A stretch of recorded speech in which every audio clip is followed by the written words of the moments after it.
vamos a dar inicio. Muy buenos días, bienvenidos a todos. Continuando con el ciclo de conferencias que les hemos estado dando acerca de la innovación de la panificación en México, en esta ocasión con el cuarto webinar les vamos a platicar sobre justamente las tendencias en los procesos de panificación. Tenemos en esta ocasión como ponentes a la doctora María Patricia Chombo Morales, de la subsede Zapopan, quien nos platicará sobre la congelación de pan precocido. Tenemos de igual manera a la doctora Guadalupe Guatemala Morales, ella de la sede Guadalajara, quien nos dará una plática acerca del proceso de instrucción y aplicación en la elaboración de pastas alimenticias, y una servidora, la doctora Teresa Ayora, de la subsede Sureste, y les platicaré acerca de la fermentación y tipos de masa. Y justamente comenzando con este tema de la fermentación y tipos de masa, vamos a comenzar con, obviamente, definiendo fermentación. La fermentación es un complejo sistema de reacciones, las cuales son provocadas por la presencia de microorganismos, ¿sí? Diferentes microorganismos que pueden estar presentes de manera simultánea. Existen diferentes tipos de fermentación, dentro de los que se encuentran las acciones de las levaduras y otros tipos de microorganismos como las bacterias. Uno de los principales tipos de fermentaciones que se conocen es la que realiza la levadura sobre los azúcares fermentados, por ejemplo, para la elaboración de cerveza y en esa ocasión para la elaboración de pan. Porque con esta fermentación lo que ellas producen es dióxido de carbono, etanol y algunos otros compuestos aromáticos. Sin embargo, aunque la palabra fermentación indica metabolismo anaeróbico, como hace un tiempo se manejaba, también actualmente se utiliza con un sentido más amplio, es decir, indica modificaciones microbiológicas tanto anaeróbicas como aeróbicas, y nos están dando cambios deseables, por ejemplo, en los ingredientes que utilizamos en algunos alimentos y bebidas. Y uno de ellos, pues, son los panes fermentados, ¿sí? Y estos son aquellos que durante su proceso de elaboración utilizan microorganismos para la obtención de este dióxido de carbono. Este gas lo que permite es que se tenga un volumen de la masa porque la expande, y obviamente eso le va a dar también la esponjosidad al pan, además de la presencia de otros compuestos que le van a dar sus características a la masa, además del aroma y el sabor. Ese dióxido de carbono es muy importante, se obtiene justamente a través del proceso de fermentación, y hago mucho hincapié en esto porque en la industria de la panificación se utilizan otro tipo de compuestos justamente para lograr también la producción de gas para el volumen y la esponjosidad de sus productos. Y uno de ellos, aquí se los pongo dos ejemplos, es en el caso de la mezcla 1 es el famoso Royal, que contiene diferentes sales como bicarbonato de sodio, sulfatos, fosfatos, que justamente al momento de nosotros, con el calentamiento durante el momento del cocimiento, se van a generar este gas, y es lo que va a hacer que la masa suba, se expanda y tenga volumen y esponjosidad. ¿Qué es la fermentación? Pues la fermentación es un proceso por el cual los microorganismos, en este caso como las levaduras, utilizan diferentes azúcares. Las utilizan como fuente de energía, como fuente de carbono, ¿sí? Para producir compuestos mucho más sencillos como parte de su proceso metabólico, como el etanol y el CO2. La elaboración del pan, estas levaduras, esos microorganismos utilizan como sustrato tanto los azúcares como el almidón que se obtienen al momento de la molienda de los granos de trigo, justamente para la obtención de harina. Entonces, este almidón y estos azúcares son utilizados por las levaduras para la producción del etanol y el CO2 en nuestro pan. Sin embargo, hay que mencionar que no solo se encuentran las levaduras dentro de este proceso, también podemos encontrar otros microorganismos como bacterias que se encuentran de manera natural en la harina o forman parte de la microbiota que tienen los panaderos en sus manos, o que se encuentran también en los recipientes o en las mesas donde se elabora el pan. De estas bacterias tenemos las bacterias acidolácticas o también conocidas como BAL.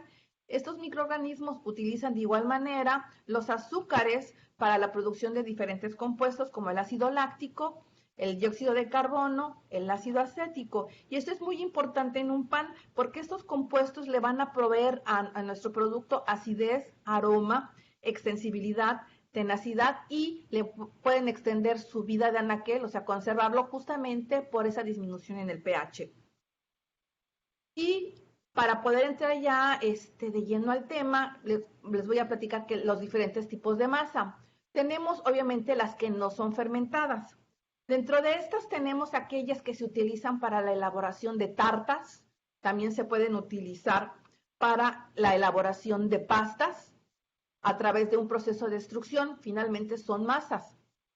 Además de estas no fermentadas, tenemos a las masas fermentadas, a las cuales de manera general las podemos dividir en dos, en aquellas que utilizan levadura y en aquellas que son a partir de una masa madre. En el caso de la masa que solo utiliza levadura, aquí les presento los ingredientes: es harina más agua más la levadura y sal, lo que nos va a dar finalmente la masa, la cual obviamente va a ser fermentada por la levadura que ya le añadimos. Estas van a utilizar el azúcar para producir el etanol y el dióxido de carbono, para esponjarla, para darle ese volumen. ¿Sí? Y obviamente aquí el tiempo de fermentación va entre 2 a 5 horas, dependiendo del producto que se esté elaborando. Unos ejemplos de estos productos, pues tenemos a las baguettes, el pan de pita, pizzas, bolillos y el famoso bagel.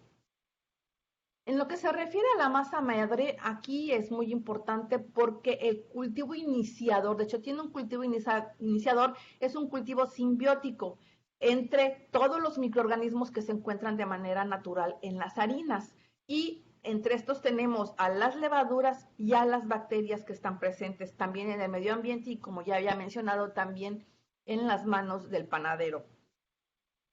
En el proceso de obtención de la masa madre, aquí les presento un diagrama. Tenemos obviamente los ingredientes, entre los que tenemos harina, sal y agua. La harina es quien le va a proveer de los nutrientes, azúcares, nitrógeno y minerales a los microorganismos, como los menciono aquí como microflora, que son las bacterias acidolácticas o BAL, las cuales pueden ser homo o heterofermentativas. En un momento les platico a qué se refiere esto, y a las levaduras. Pero también parte de esta microflora es lo que se encuentra en las manos del ambiente y en el ambiente. Esta masa madre obviamente va a pasar por un proceso de fermentación a cierta temperatura y obviamente por mucho más tiempo que los panes que solo utilizan levadura.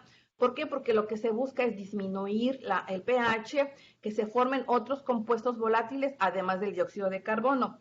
Aquí voy a hacer un poco hincapié justamente en la microflora de las manos del panadero, porque hay un reporte del año pasado en el que se hizo un análisis justamente de las poblaciones encontradas.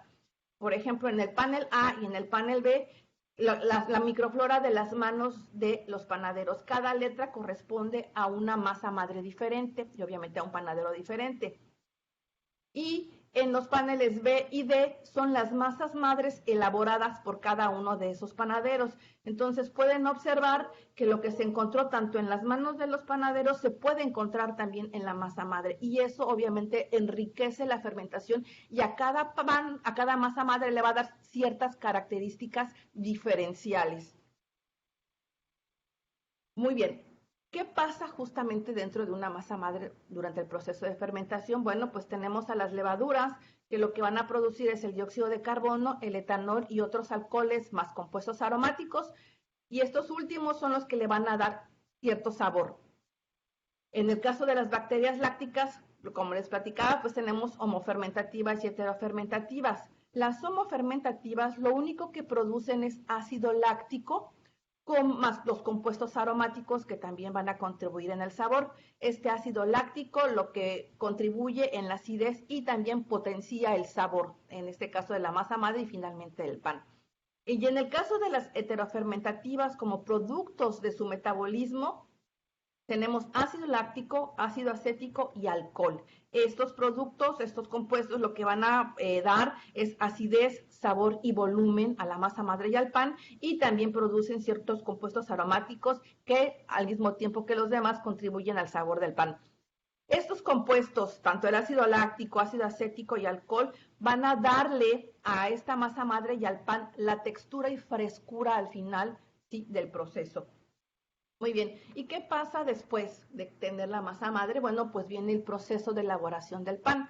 Sin embargo, en todas estas panaderías que se dedican a elaborar este tipo de productos a base de masa madre, tienen que mantener esa masa madre. Entonces, lo que hacen es dividirla. Una parte se va al mantenimiento para seguir incrementando y tener siempre una fuente de esta masa madre, y otra parte se va justamente a la elaboración del pan de acuerdo a la receta del panadero que esté elaborando en ese momento. Aquí, como pueden ver, son diferentes productos los que se pueden tener, y la esponjosidad y el color característico que tiene justamente estos panes a base de masa madre, que es un color, una costra muy café, como si estuviera asoleada, y además tienen un perfil de aromas y propiedades sensoriales característicos que los hacen muy diferentes a un pan obtenido solo con levadura. Esto de estar elaborando panes a base de masa madre, es una tendencia. ¿Por qué? Porque obviamente su sabor, sus características, olor y textura son completamente diferentes. Y es tanto así ya el gusto de los consumidores que, por ejemplo, aquí les presento, hay un proyecto que se conoce como Laboratorio de Ciencia Pública, y lo que hacen aquí es, tienen una colección de masas madres, y si ustedes llegaran a crear una, ustedes también pueden registrarse con su masa madre, pueden enviarles una muestra y les pueden hacer los análisis de los microorganismos que tiene su masa madre. Y tenemos igual una biblioteca de masas madres que se encuentra en Bruselas, Bélgica. Ahí les pongo la liga, ustedes pueden ingresar y pueden navegar y ver las diferentes masas madres que tienen esta biblioteca de todas partes del mundo. El bibliotecario, por darle un nombre, es Carl de Smet, y ahí les platican de dónde las obtuvieron y los análisis que se les han hecho. Incluso se encuentra una masa madre de México, la cual es de origen jalisciense, de Guadalajara, y es un fabricante de virotes quien le regaló a este señor Carl una muestra de su masa madre. Pues muy bien, como conclusión podemos ver que la innovación en la elaboración de pan no solo es a través de ponerles ingredientes novedosos, aditivos compuestos, hacerlos más naturales, sino que también lo podemos lograr a través de utilizar una masa madre, que es un proceso por un tiempo relegado y que actualmente está tomando más auge, y que esto nos permite degustar panes con aromas, sabores diferentes y delicados. Bueno, por mi parte es todo, espero que les haya gustado, y le cedo la palabra a la doctora Pati Chombo para que les platique sobre lo que ella hace. Gracias.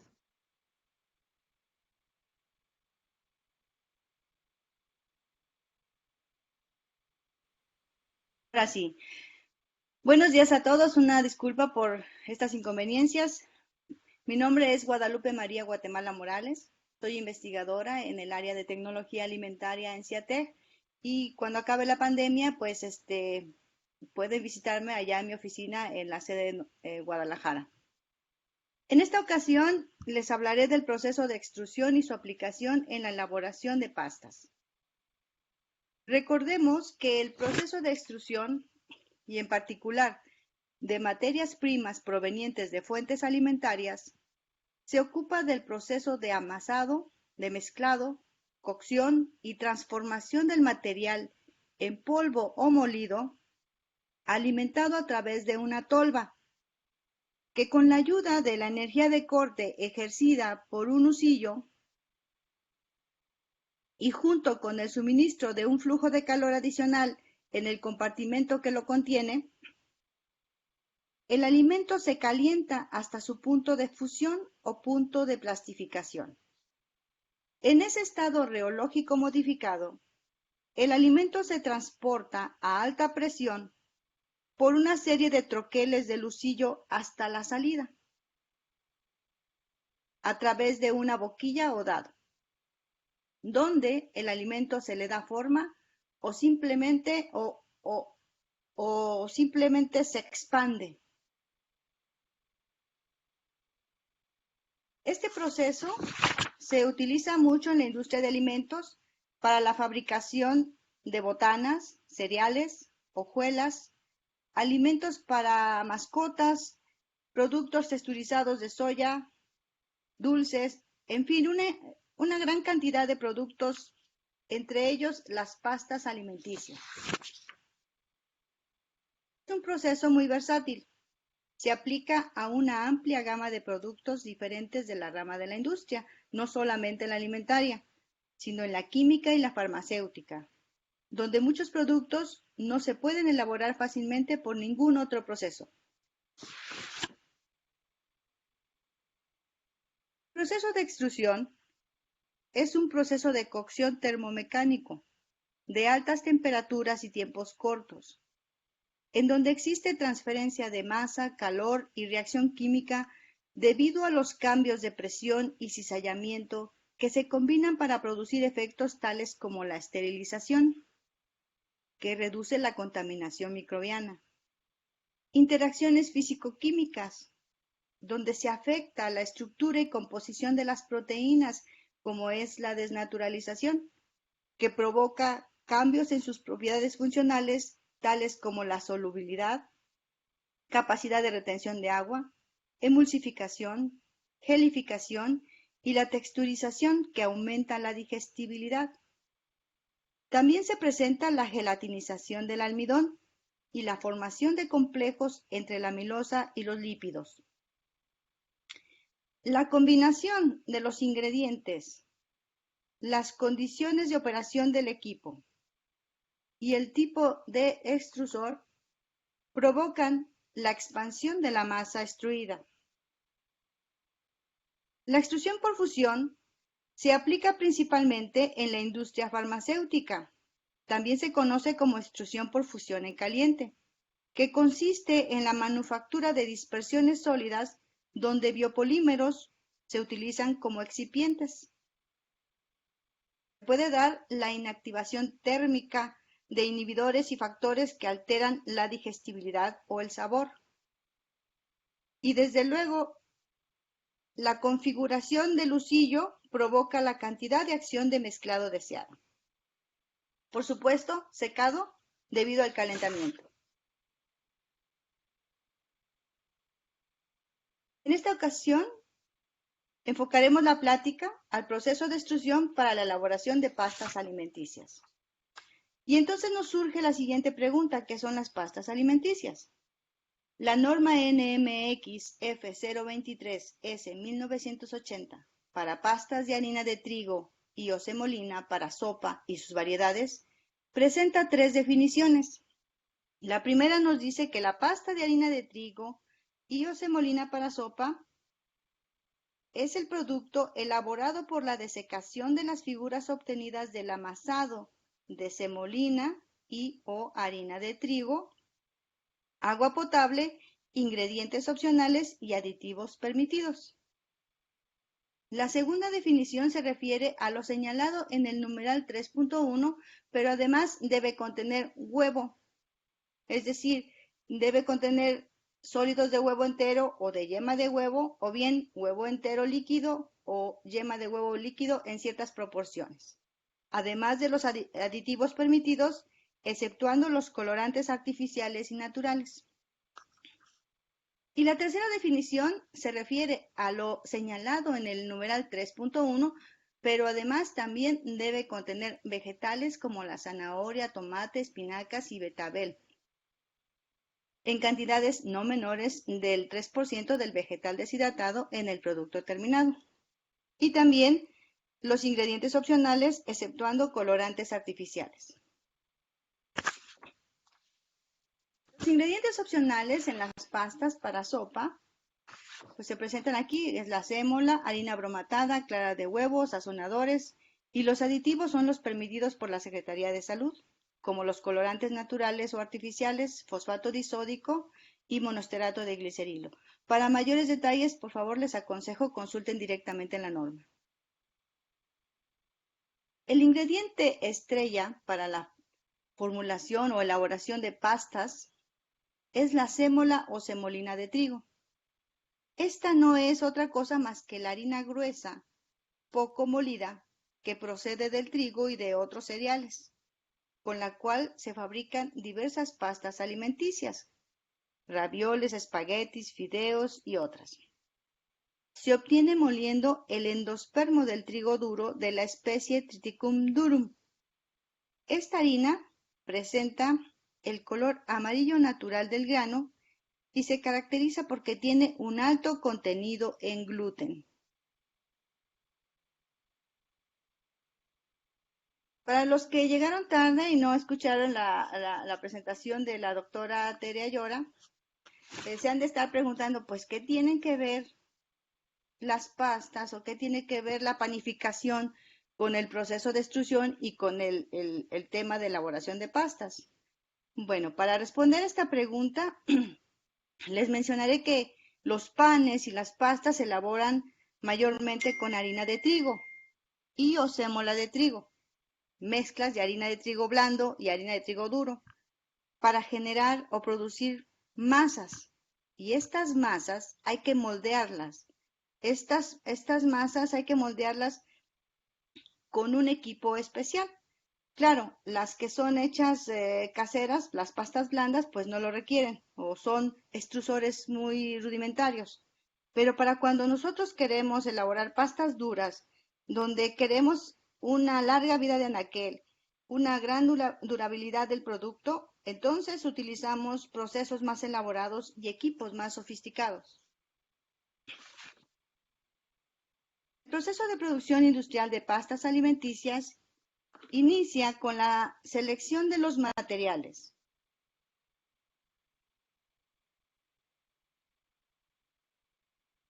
Utiliza sémola durum con la granulometría de 150 a 350 micras. Agua purificada, libre de iones o sales.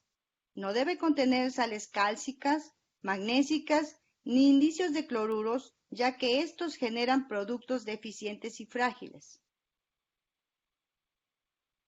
En el comienzo del proceso, los ingredientes se dosifican en un compartimento que realiza la premezcla de los mismos.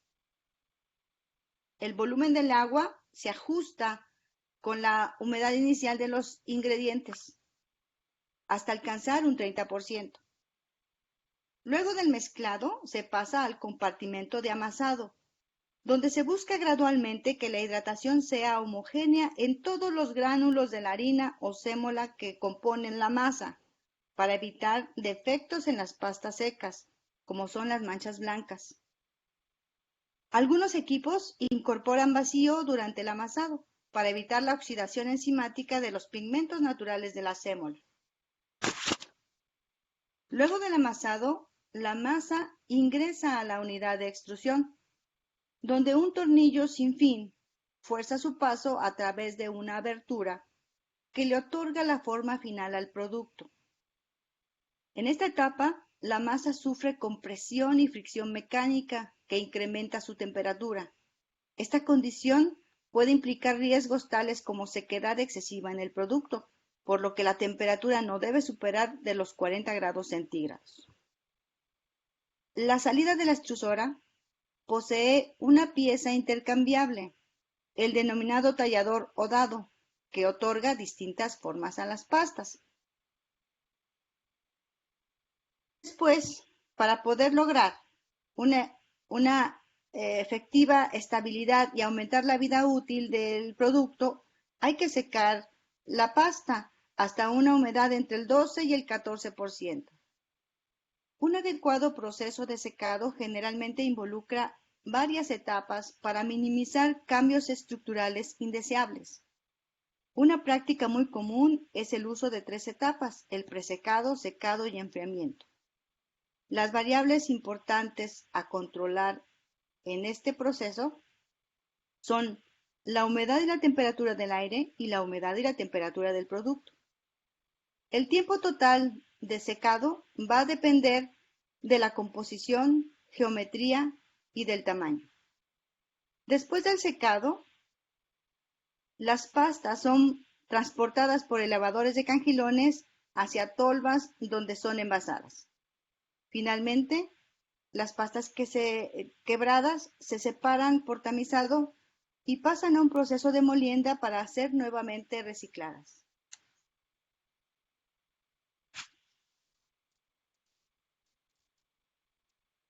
Respecto al proceso de extrusión, las conclusiones son las que presento. El proceso de extrusión permite un amasado y moldeo continuo de la masa en un tiempo reducido. La velocidad del husillo y temperatura de la masa afectan directamente al color y la calidad de la pasta. La temperatura de la masa no debe exceder de los 40 grados centígrados para evitar que la proteína del gluten empiece a desnaturalizarse e inicie la gelatinización del almidón, teniendo un efecto negativo en la calidad final del producto.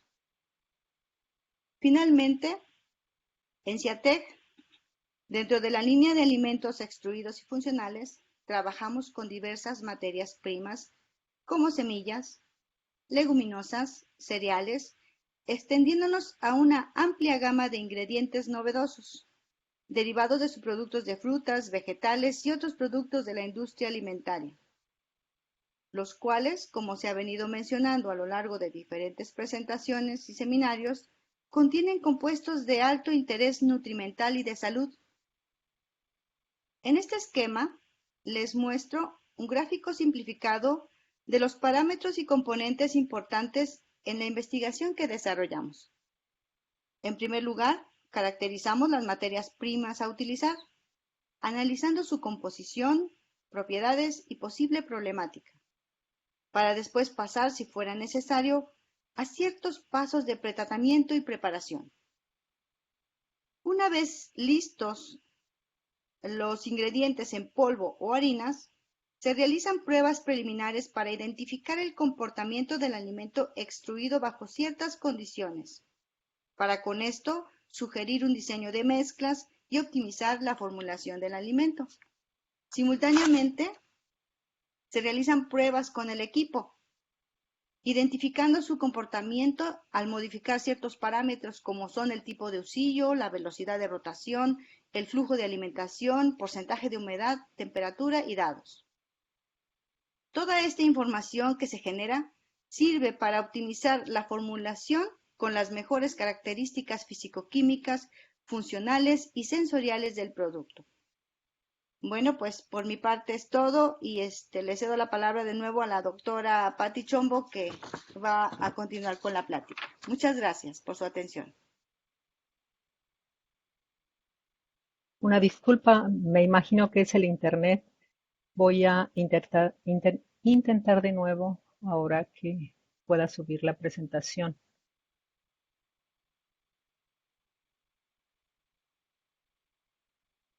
No va a tener animaciones para bajar lo pesado del archivo, pero espero que se pueda ver. ¿Sí me escuchan bien?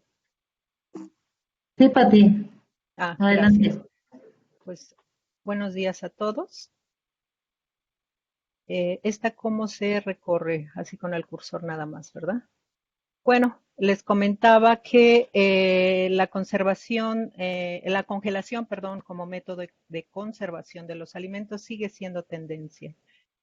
Esta forma de conservar los alimentos pues tiene una historia ya muy ancestral y vestigios arqueológicos nos demuestran cómo las primeras civilizaciones de diferentes partes del mundo congelaban sus alimentos y aunque no lo podamos imaginar, pues aprovechaban las temporadas gélidas y el hielo de las altas montañas y a través de sus esclavos, ¿verdad? No podría ser de otra manera, los traían a los poblados para conservarse en estas edificaciones, de tal manera que alimentos conservados y fórmulas y recetas exclusivas se podían degustar desde las primeras civilizaciones entre los egipcios, los chinos, los persas.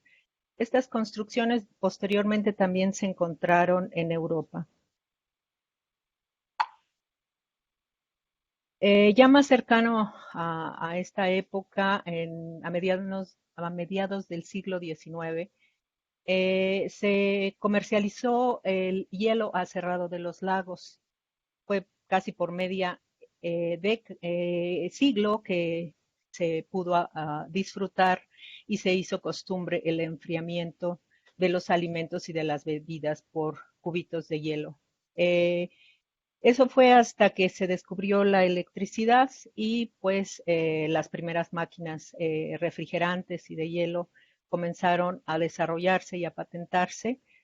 Y la logística y las cadenas de frío comenzaron a ser casi oficiales en los países nórdicos, donde los productos de la pesca y la carne se congelaban y se comercializaban en grandes volúmenes. Bueno, a la vuelta del siglo, el avance de la ciencia nos ha permitido tener tecnologías de congelación y de refrigeración muy eficientes. Se pueden clasificar en 3 grandes métodos: el contacto con superficies frías, el sometimiento o contacto con aire frío de los productos, o por inmersión directa en los medios criogénicos o refrigerantes. Los equipos con los que contamos pues son en nuestra imaginación o en nuestra práctica, pueden ser desde los congeladores domésticos, estáticos, pequeños, o los de las neverías, hasta equipos o equipamientos bastante sofisticados, continuos, discontinuos, bandas transportadoras que permiten poner el producto en contacto, ya sea líquido o en piezas, como es el caso del pan. Curiosamente, en el caso del pan, la tecnología que más se recomienda es la de inmersión en los medios criogénicos. Pero dado que estos medios son bastante costosos, no tanto la estructura, pues lo que más comúnmente se utiliza son túneles sometidos a corrientes de aire helado.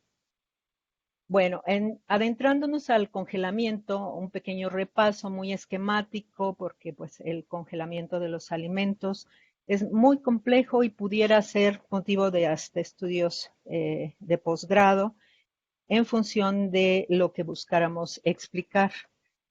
Son varias los fenómenos que suceden en el congelamiento de un alimento, incluyen fenómenos de transporte, de difusión, transferencia de calor, etcétera, que se van complicando a medida de la composición y la calidad buscada en el producto final una vez de su descongelamiento.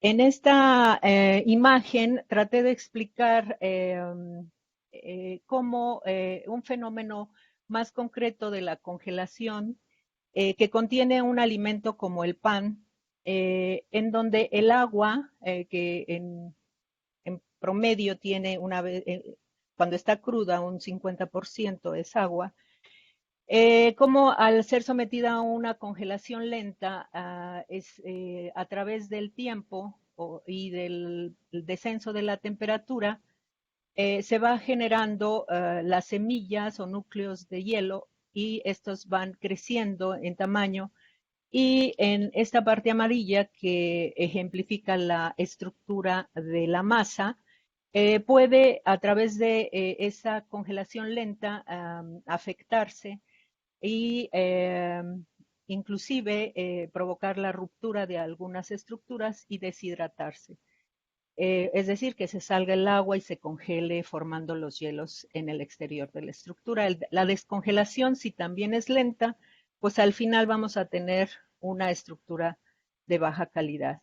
En la parte derecha ejemplifico la inversa, una congelación rápida que permite una nucleación de cristales homogénea distribuida en todo el sistema alimentario, en la masa en este caso, y los pequeños cristales que se van formando ya no son muy largos y no destruyen esa matriz, y también favorece la descongelación rápida para obtener de nuevo la estructura o la textura del producto de la menor forma dañada.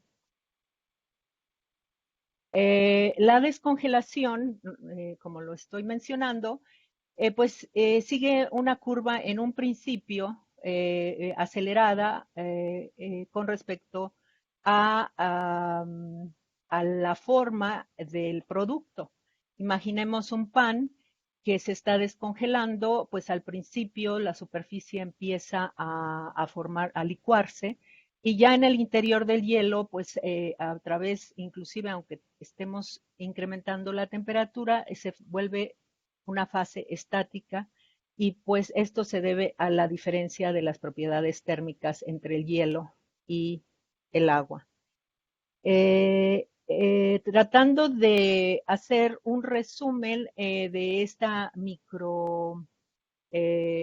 formación de cristales en el interior de un producto alimentario, y considerando que deja de estar disponible esa agua, el principal efecto que tiene o ventaja que tiene la congelación sobre un alimento es la reducción de la actividad de agua. Esto provoca que todas las reacciones reduzcan su velocidad, tanto enzimáticas como microbiológicas, y esto es el principio de la conservación de la congelación.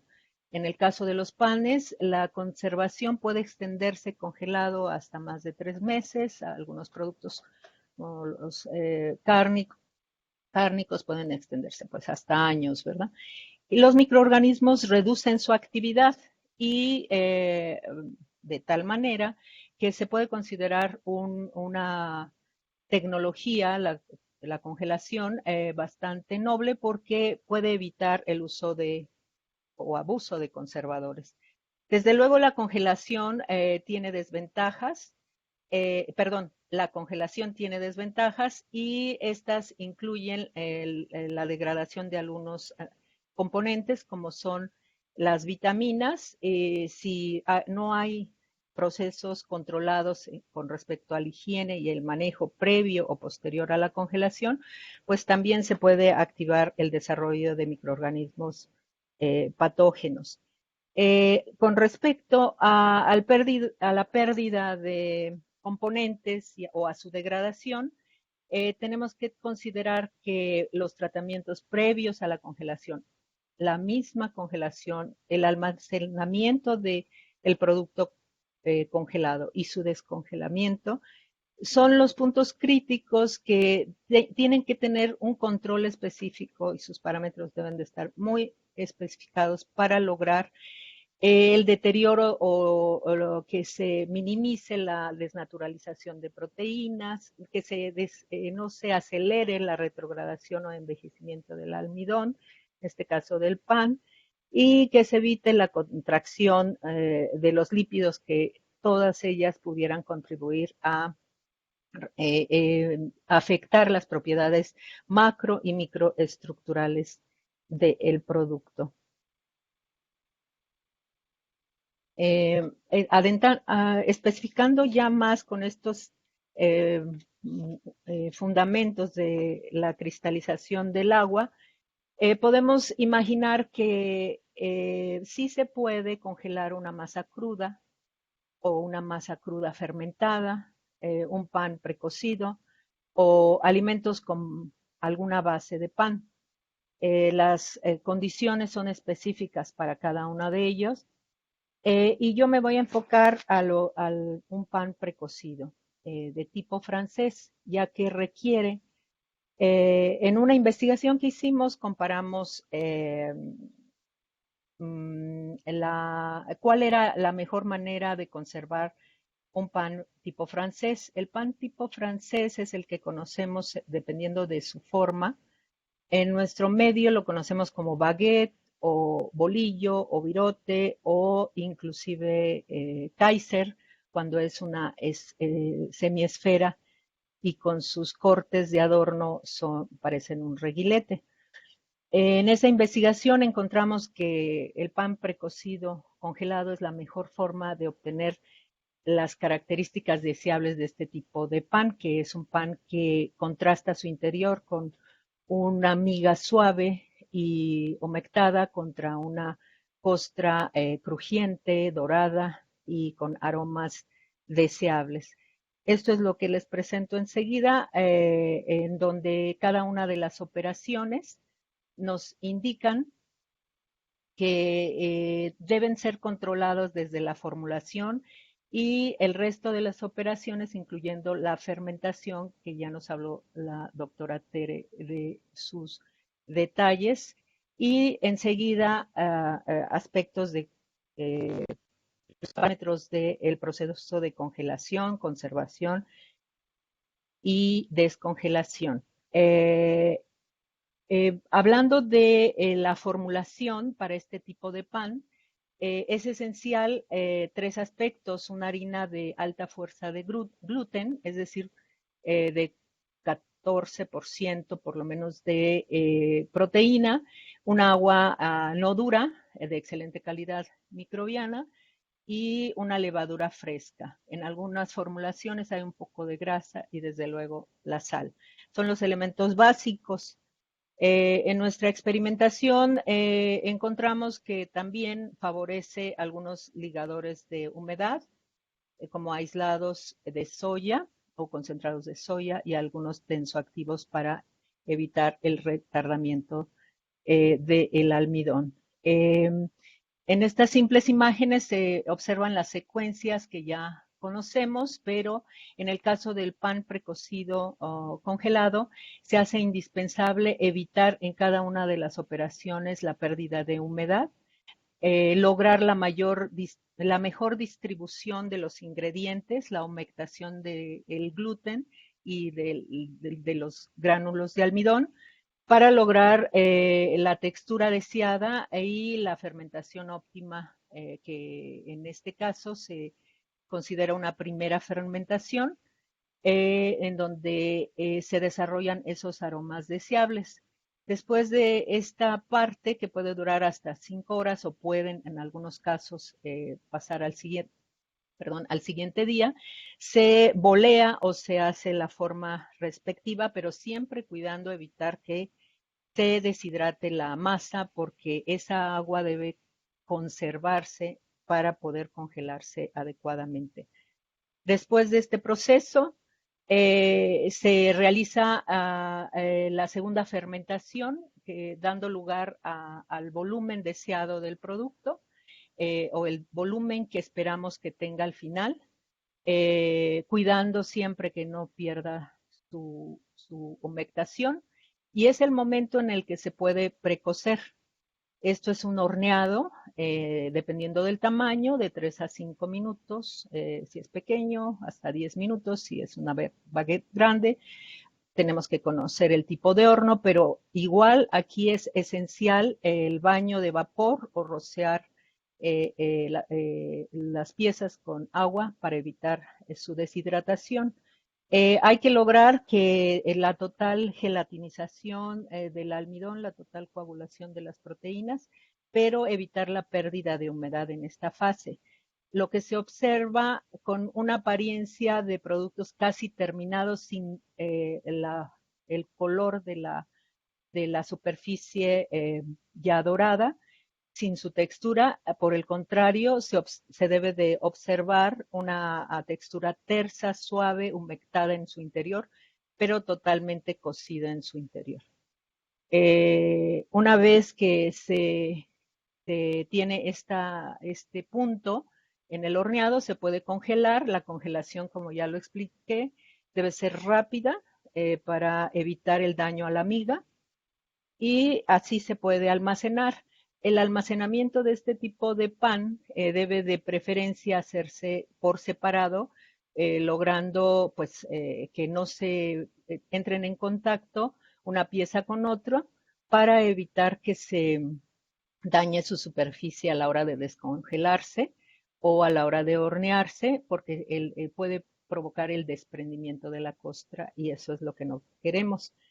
La descongelación debe ser de igual manera con una humedad relativa de al menos 70%, debe ser rápida en cámaras atemperadas y lograr que para antes de meterla al horno, que al menos tenga 15 grados sobre cero para poder hornear. Y ya una vez con esa temperatura interna que se puede monitorear con un termopar, un sensor, ya podemos hornearlo por un breve minuto, unos 5 minutos a 200 grados, también con baño de vapor.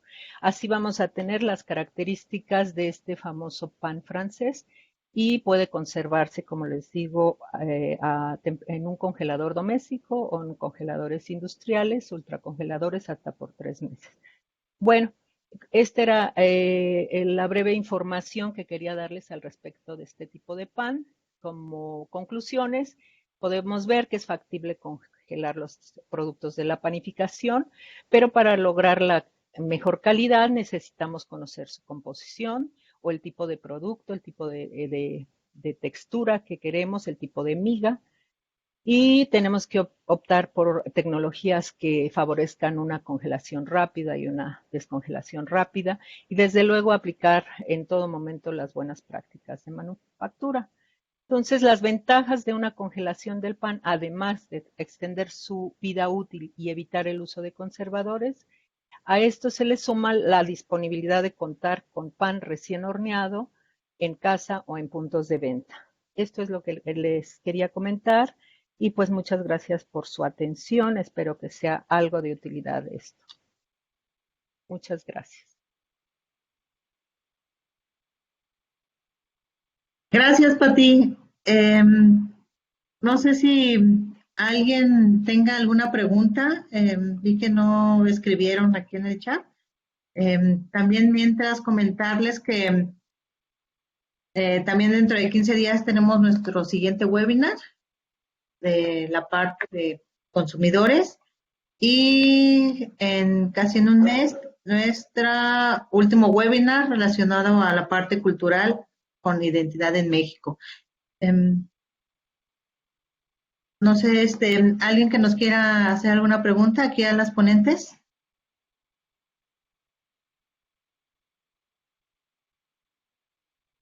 Bueno, aquí ya Verónica pregunta que qué proceso para congelación es más recomendable. Este va para Patti.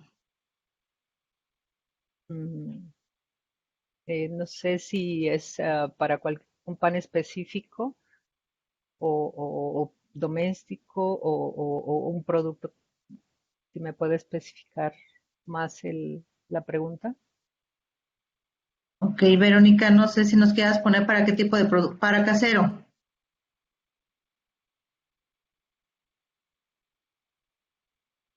A congelar, bueno, el pan, cualquier pan que no requiera una costra, una crujencia, como el tipo francés, se puede congelar en un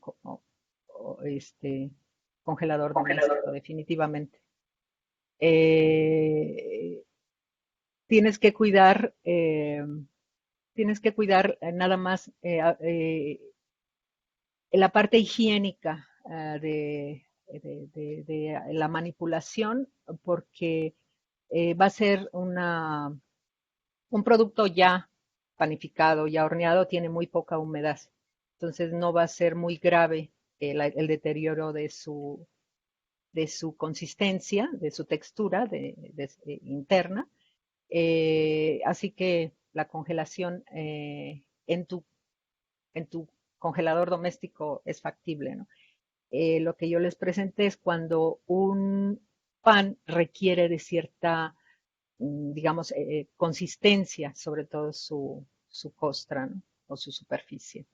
Pero sí, la recomendación en general es que una congelación rápida es la mejor para en general, para cualquier alimento donde la textura del producto, la consistencia del producto sea muy esencial. Gracias, Pati. También continuando con esta parte de pan congelado, ¿cuál es la manera correcta de descongelar el pan? ¿Es permitido con horno de microondas? Bueno, mientras no metas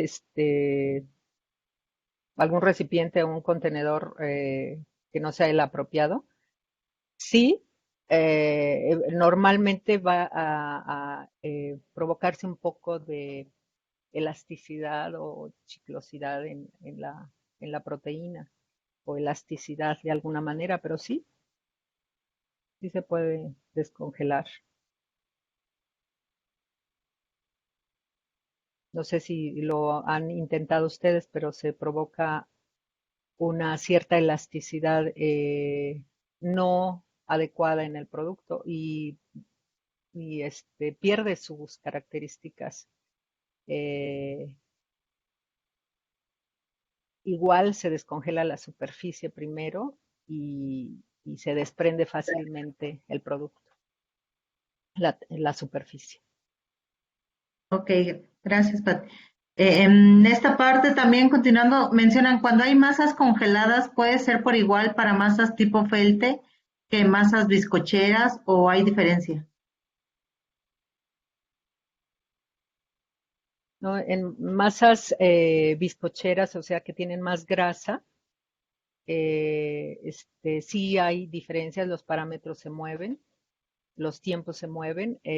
Pienso yo que es a favor, porque la grasa, a favor en los tiempos y en las exigencias de la velocidad de congelación, porque la grasa protege de alguna manera el resto de la proteína y el almidón. Sin embargo, igual, aunque los tiempos se muevan, como lo mencioné, se tiene que evitar que cierto tipo de grasas que formen una contracción y ellas mismas puedan formar, eh, eh, digamos, agujas o grasa sólida que pueda dañar la estructura del resto del pan, pues no conviene. Entonces la congelación rápida puede otra vez ser necesaria en panes con grasa. Gracias. Aquí Abel nos dice, bueno, las felicita a las tres. Su pregunta es en relación a las manos del panadero, que ayuda al fermentado de la masa. ¿Qué tipo de bacterias benéficas se han encontrado en las manos del panadero? Para la doctora Tere. Bacterias benéficas, bueno, son las bacterias lácticas que son las que se han encontrado en lo que se reportó y lo que les presenté. Se han encontrado de los dos tipos, tanto levaduras como bacterias, pero las que se encuentran de hecho más abundantes son las bacterias lácticas y pues sabemos que las bacterias lácticas de alguna manera son benéficas no solo para la producción de los compuestos que nos interesan en la masa madre, sino muchas de ellas forman parte de nuestra microbiota, tanto externa como interna, ¿no? Que son las que nos ayudan a digerir muchas cosas y a mantener saludable nuestro intestino. No sé si con eso contesta su pregunta. Quizá aquí también ahondar, Enrique Soto nos pregunta qué microorganismos Val se han detectado con mayor frecuencia en las masas madre y si ha habido estudios para aislamiento y posible adición a otros tipos de masa. Sí, ahorita no tengo el dato exactamente, son bacterias lácticas. Hay un doctor italiano que se ha dedicado muchísimo justamente al estudio de la presencia de estos microorganismos, aislarlos e incluirlos en otras masas para ver su efecto, porque él está buscando una manera de que el pan pueda ser a base de trigo, pueda ser consumido por las personas ciálicas. Ya ven que lo que no pueden ellas tolerar es la presencia del gluten. Entonces, el gluten es justamente utilizado por estas bacterias y la degradan, pero aún así hay personas ciálicas que a veces esos productos del corte de las proteínas, aunque sean muy chiquititas, pueden afectarlas. Entonces, lo que está buscando es esto, justamente aislando estos microorganismos de unas masas madres e incluyéndolas a otras. De hecho, bueno, no es en este caso, pero esta misma empresa que les platico, Puratos, de hecho, ya venden, ¿sí? Cultivos iniciadores para fabricar las masas madres. No sé si ya estén en México, probablemente sí, porque esta empresa también tiene aquí en México algunos centros de venta, pero pues sí se han hecho. Y las que más se hacen son bacterias lácticas. De hecho, hay una muy particular, es así, que detectó justamente el doctor, ay, no me acuerdo ahora de su apellido italiano, pero le pusieron Lactobacillus francisciensis por el lugar en donde encontraron esa bacteria y fue el nombre que le otorgaron. Pero cualquier cosa, miren, escríbenme y de hecho si quieren yo los puedo, si encuentro el artículo con mucho gusto se los puedo compartir. Ok, gracias, doctora. Aquí varios preguntan si se ha comparado, ahí ya se me perdió, si se ha evaluado sensorialmente el pan congelado horneado contra el pan fresco horneado, si se han mantenido las características organolépticas de los productos congelados al consumirlo, o qué cambios habría. Yo quisiera, a lo mejor fue muy rápido lo que yo mencioné, pero sí hicimos una investigación comparando precisamente pan, masa cruda, que después iba a ser la baguette o el Kaiser, pan precocido congelado y pan totalmente elaborado, horneado y luego congelado. Para este tipo de pan, que es necesario una miga suavecita en contraste con una crujiente superficie, el único proceso más recomendado es el que les comenté. Eh, Tener cuidado en todo el proceso previo hasta que se precose, luego se congela y luego se descongela cuidadosamente con condiciones que hay que medir en función del horno que se tiene, en función del congelador que se tiene, en función del tipo y tamaño de pan, para lograr que al final tenga características de pan recién horneado, y si se logran. Pero estoy hablando básicamente de la textura esencial que buscamos en este pan francés. Los aromas desarrollados por la levadura durante la fermentación, en la miga por los metabolitos, se conservan porque están congelados, pero en cualquier descuido en la, cadena de frío, en este caso de cadena de congelación, sí puede provocar, se vayan aminorando sus propiedades. Y no sé si por sensoriales las personas que están preguntando se refieren exclusivamente a aromas y sabores, porque pues aquí, Norma, tú nos puedes orientar más al público para hacer la diferenciación entre aromas y sabores. Es uno de los parámetros que el individuo busca, pero hay otros aspectos que nuestros sentidos detectan, como es la textura, la consistencia, que también se evalúan. Entonces, sí, la congelación preserva bastantes componentes bien realizada, pero hay que, pues, si es una empresa, sí tiene que aplicar pues algo de experimentación científica para lograr, o tecnológica, vamos a decir, para lograr optimizar su proceso. Gracias, Pati. Sí, en efecto, ahí de lo que comentas, pues va a depender mucho de la formulación del producto y de esta cadena de congelamiento, que no se pierda, porque hace más susceptible a los productos, o inclusive si se pierde esa cadena, se pueden generar en las masas altas en grasa, quizá algunas reacciones de oxidación, y también nos pueden generar algunas otras notas desagradables. Pero sí va a depender mucho del tipo de producto. Quizá también en el siguiente webinar se pueda platicar algo al respecto, ya que ahí también son algunas encuestas que se han realizado hacia consumidores, y se puede también checar algunos conceptos de estos que comentabas ahorita, ¿no? Lo que es parámetros importantes en los productos de panificación, para que también puedan estar al pendiente.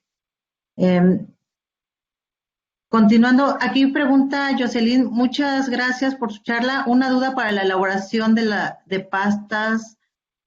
¿La falta de gluten afecta en la propiedad final de la pasta y qué ingredientes se pueden añadir? Para la doctora Lupita. Sí, hola.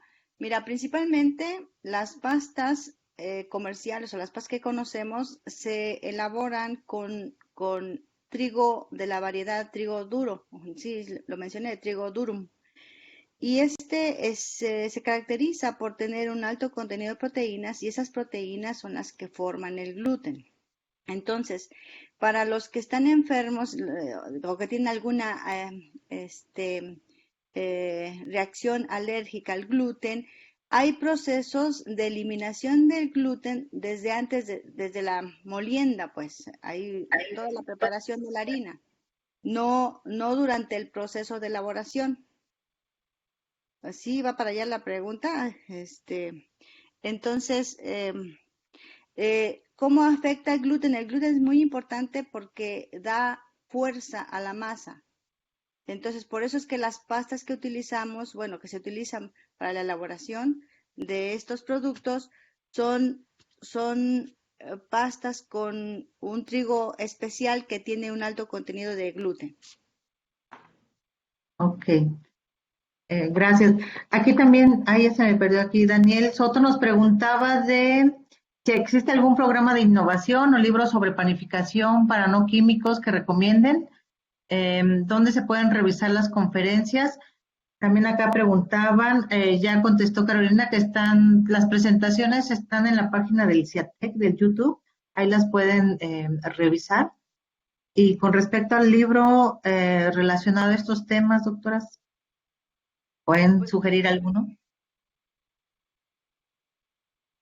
Pues lo que pasa es que mucha de nuestra información, bueno, varios artículos, no hay exactamente un libro al que se pueda consultar, pero esperemos que en este transcurso del 2021 nosotros tenemos la intención justamente de publicar todo esto para todos aquellos que estén interesados y que les pueda servir de base para hacer muchas otras cosas. Entonces nada más estén pendientes, porque sí estamos con la intención de publicar ya en forma de libro todo esto que les estamos platicando en los webinars. Gracias, doctora. Aquí también preguntan si hay algún sustituto de azúcar que se pueda usar para bajar el contenido calórico de los panes. De esta parte, creo que mencionaron algunos en los otros webinars que se han tenido. Si gustan ahí, bueno, me pusieron si puedes consultar los otros webinars, pero también se han utilizado, por ejemplo, algunos sustitutos como maltodextrinas, fructanos, y que en cierta forma también te van a estar cambiando las características de tus productos.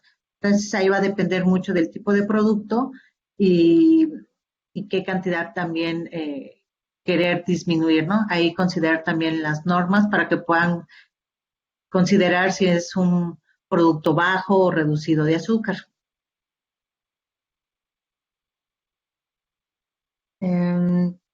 Bueno, aquí creo que están solicitando mucho el artículo, doctora. Entonces les están mandando los correos.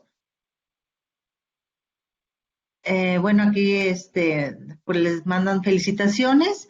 Si ya no hay alguna pregunta, entonces podemos darle cierre a este webinar y reiterándoles la invitación al siguiente, dentro de 15 días. Pues muchas gracias a todos, muchas gracias a las ponentes por su participación y los esperamos en el siguiente webinar.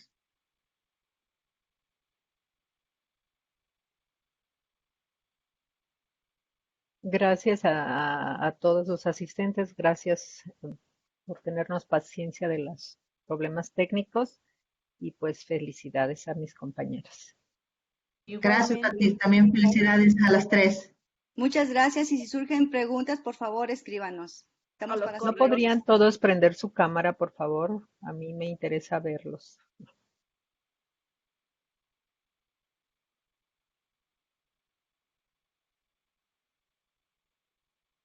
Ya se están yendo. Los que puedan. La foto, Nos vemos, sí. Es un la foto mosaico más bonito. Vale, pues chicas, pues muchas gracias a ustedes, Gracias por a ti, Norma. participación. Hasta Gracias. luego, muchas gracias a todos. Nos vemos. Bye. Muchas gracias. Gracias.